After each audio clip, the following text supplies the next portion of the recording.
Hi friends, దొండకాయ fry ఎప్పుడు ఒకేలా కాకుండా క్యాటరింగ్ స్టైల్లో సింపుల్ అండ్ టేస్టీగా ఎలా ప్రిపేర్ చేసుకోవాలో ఇప్పుడు చూద్దాం. ఫస్ట్ స్టవ్ మీద కడాయి పెట్టుకొని కొద్దిగా ఆయిల్ హీట్ చేసుకున్న తర్వాత అందులో పోపు దినుసులు వేసుకోవాలి.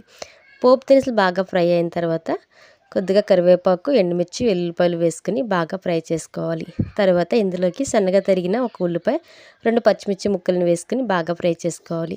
ఉల్లిపాయలు పచ్చివాసన పోయిన తర్వాత 1 టీ స్పూన్ అల్లం వెల్లుల్లి పేస్ట్ వేసుకొని, అల్లం వెల్లుల్లి పేస్ట్ పచ్చివాసన పోయిన తర్వాత కట్ చేసుకున్న దొండకాయ ముక్కలను వేసుకొని పైన మూత పెట్టి ఒక 10 నిమిషాలు మగ్గించుకోవాలి.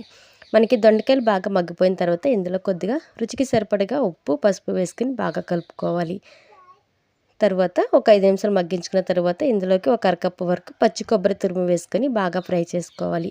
తర్వాత ఇందులోకి 1 టీ స్పూన్ కారం, ఒక అర టీ స్పూన్ గరం మసాలా వేసుకొని పైన మూత పెట్టుకుని ఒక 10 నిమిషాలు మగ్గించుకొని వేడి అన్నంలో తింటే ఎంత టేస్టీగా ఉంటుంది. తప్పకుండా రెసిపీ ట్రై చేసి మీకు ఎలా కుదిరిందో కామెంట్ చేయండి. Thank you for watching.